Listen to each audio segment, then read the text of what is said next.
We've got the Lexus GX. It's raining, let's go. Hold on, Zach. Oh yeah.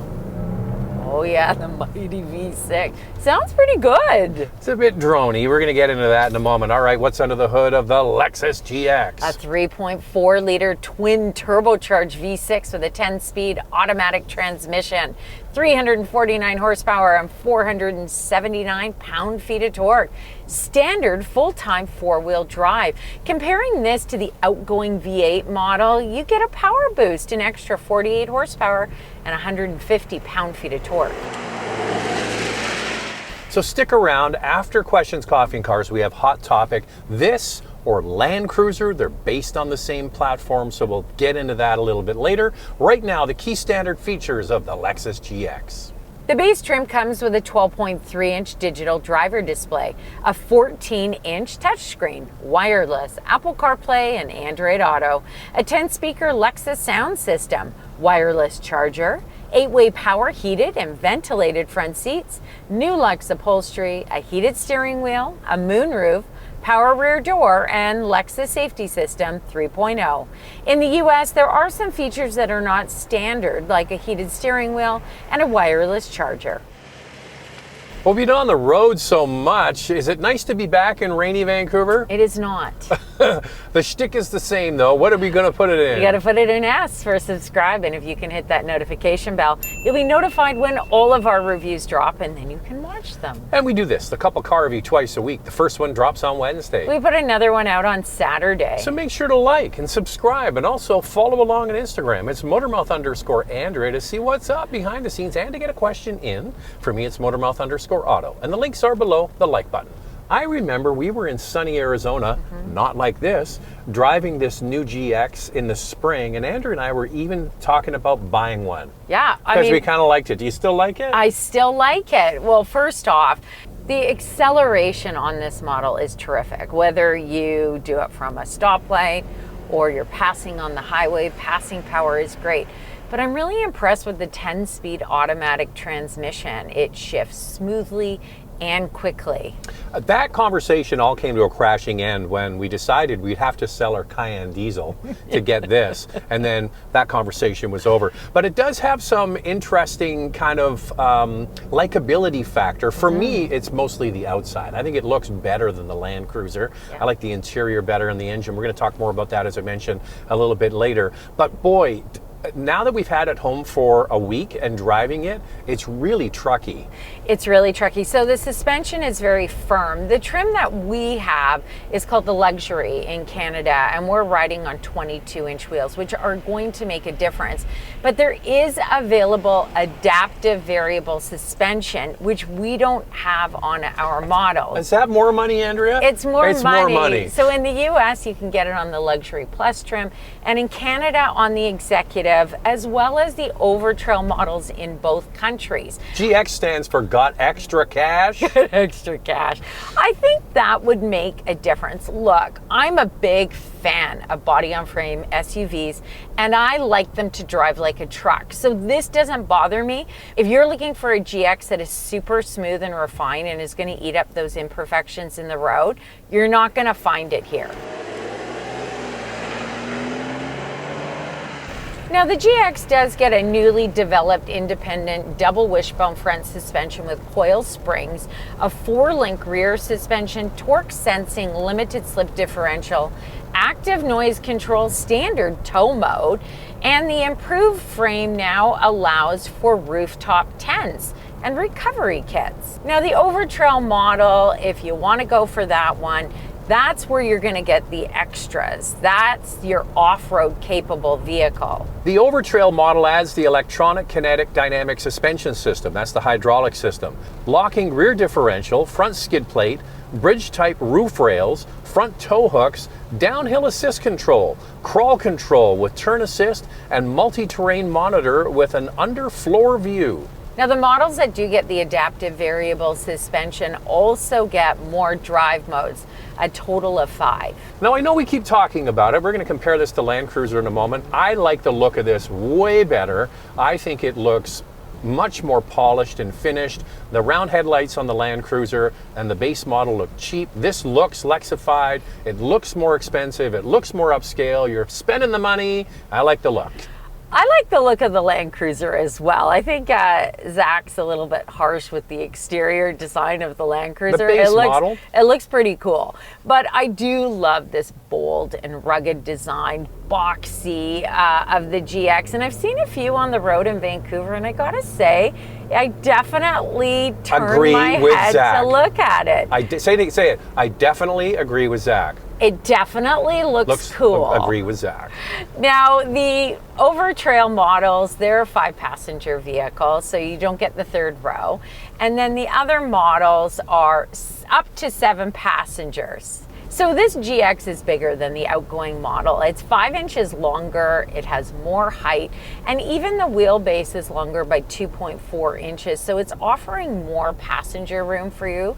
The ground clearance is 8.7 inches and the Overtrail model's 8.9 inches. Standard features include premium triple beam LED headlamps, headlamp washers, power folding exterior mirrors, LED tail lamps, an auto leveling headlamp system, 20-inch wheels available, 22-inch, and a spare tire. The Overtrail models have 18-inch wheels with 33-inch all-terrain tires, available two-tone paint and a black roof. On all models, you get a power rear door plus a flip-up glass rear hatch. Available features include LED fog lamps and power running boards.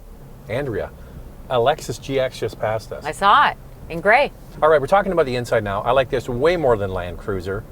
And if you look at the top trim of Land Cruiser and then you look at this sort of base model, and they all look similar to this on the inside, this, in my opinion, is way better value. Oh, definitely better value. The interior, yes, it is much nicer than the Land Cruiser, which has more of, I guess, a rugged and rustic looking interior. I would call it basic. The base model, I don't like the look on the outside, and I think it's like, actually, it's cheap on the inside considering the price. Now, this model, I would say it's not elegant or a sophisticated interior. It definitely has more of a truck-like feel to us, but a truck-like feel going more upscale. Does that make sense? Yeah, the materials are nicer. The fit and finish is better. You've got some nice satin-looking brushed aluminum on the inside, some leather, vinyl wrap here and there. The side of the console is soft. It's got the better stereo, all that kind of stuff. So if you're looking for something that is elegant and sophisticated in a body-on-frame SUV, you may want to look to the Infiniti QX80. That has a more elegant feel, but I like this. I like the design, and I get why Lexus went in this direction, considering that rugged look on the exterior.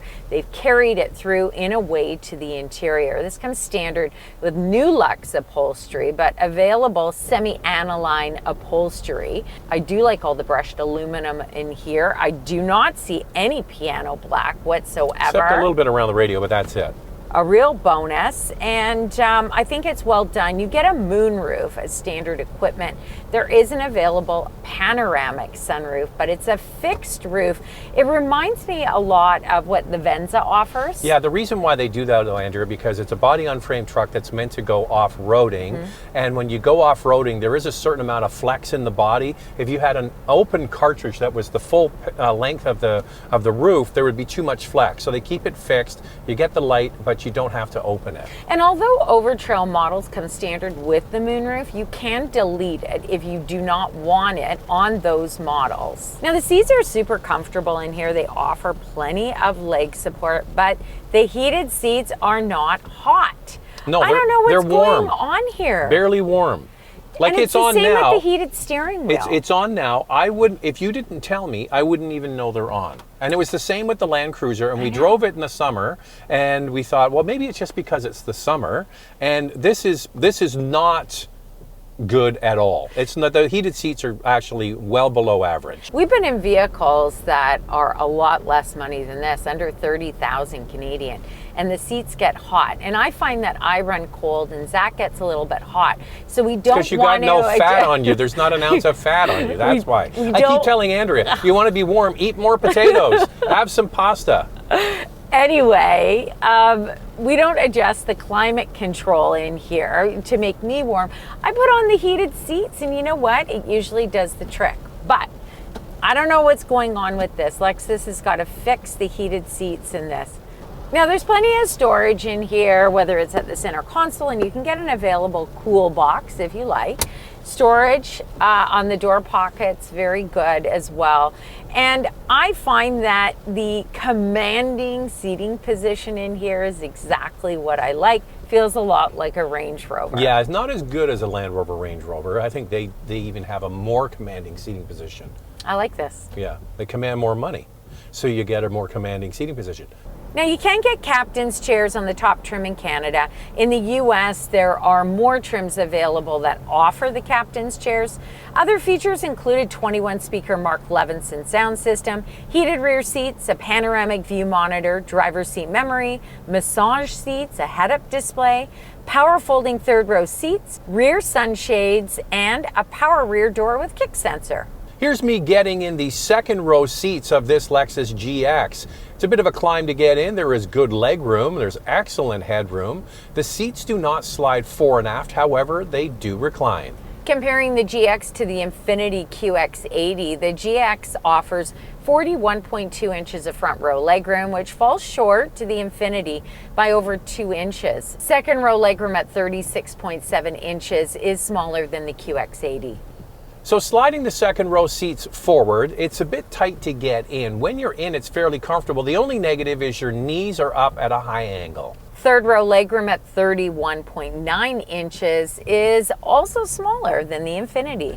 Here's me opening the power liftgate. With all 3 rows of seats up, the storage space is minuscule. How does this stack up? Space behind the second row for the GX is 40.2 cubic feet. Behind the third row, 10.3 cubic feet. And overall cargo space comes in at 76.9 cubic feet, all smaller than the QX80.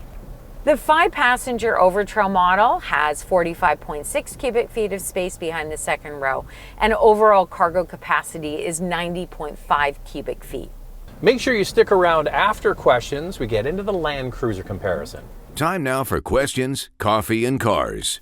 Your questions from Instagram. Can I ask how this compares to the TX? The TX seems bigger with more trunk space, has the 500H engine, and interior seems just as nice. The F Sport 3 also seems a bit cheaper too. Yes. They're apples and oranges. Yeah. One is a body-on-frame truck, and that's a crossover. And it is bigger than this. If you look at the space behind the third row in this model, it is tiny. It is so small. You know what it is, Andrea? It's a Subway sandwich in a bikini. Subway sandwich in a bikini. That's not a little fit. I would say, like, for me, if I was thinking of carpooling with this and wanting to use the third row often, I'd have to at least put one seat down so that I can put some things in there, like soccer practice, bags, hockey bags. I just don't know how you would manage it. So if you need the space, the TX is definitely the way to go. And I also think that hybrid powertrain is terrific. It's a nice blend of performance and fuel economy with that model. Apples and oranges. I've heard a lot about wind noise from the mirrors and the hood flexing at highway speeds. Are these issues significant, or have they been over-dramatized by other reviewers? I don't find this or the Land Cruiser quiet in any way. And yes, they've tried to make it a Lexus, but it's essentially the same vehicle. For me, I don't really notice the wind noise as much as I notice the engine drone on both vehicles. It's not polished like you're driving a Lexus sedan. It's not. It's a truck. Yeah, you look at the RX and that offers refinement. The cabin is fairly quiet, smooth ride. That is not the case with this. This is a body-on-frame SUV, and it feels like you're driving a truck. I have noticed some wind noise on the highway for sure when you get up to highway speed. It does creep in. The mirrors haven't bothered me, nor the hood. being an issue, but I do hear a little bit of wind noise, but mostly I hear the engine. Rumors are that a GX 550H is on its way. Any ideas what engine Lexus will install? I need a larger family vehicle and have considered the GX from its initial launch, but the fuel economy is terrible and the gas prices in BC don't help either. Yeah, you're right. Fuel economy on this model is not stellar. And premium gas, right? Premium gas. Andrea believes, and I kind of agree with her, this is going to have the 3.4 liter engine with the hybrid system that they have in the Sequoia. Yeah, initially Zach was saying maybe it'll have the Land Cruiser hybrid, and I said no way. There's no way they're going to put a Turbo 4 in a Lexus model. So we're thinking Sequoia. It's got great power. That torque number, I think, if I'm not mistaken, is 583 pound-feet of torque.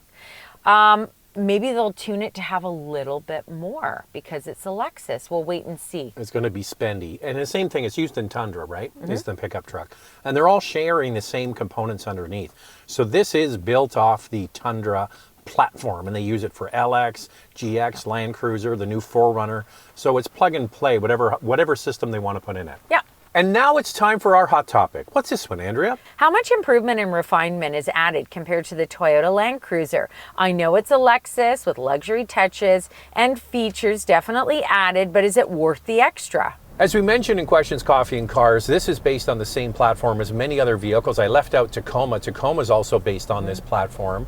And the big difference between Land Cruiser and this is the powertrain. That has a 4-cylinder hybrid system. This has a turbo V6 and also the third row seats. And then they Lexify it all.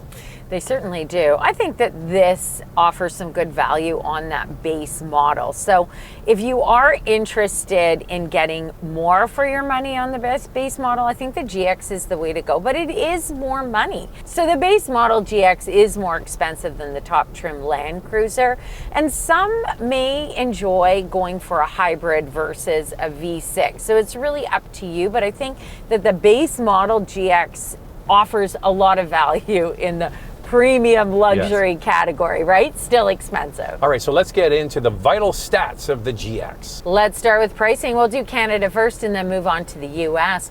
Pricing includes freight, PDI, and fees. The base model starts at just over $86,500, and the top executive is just over $109,000.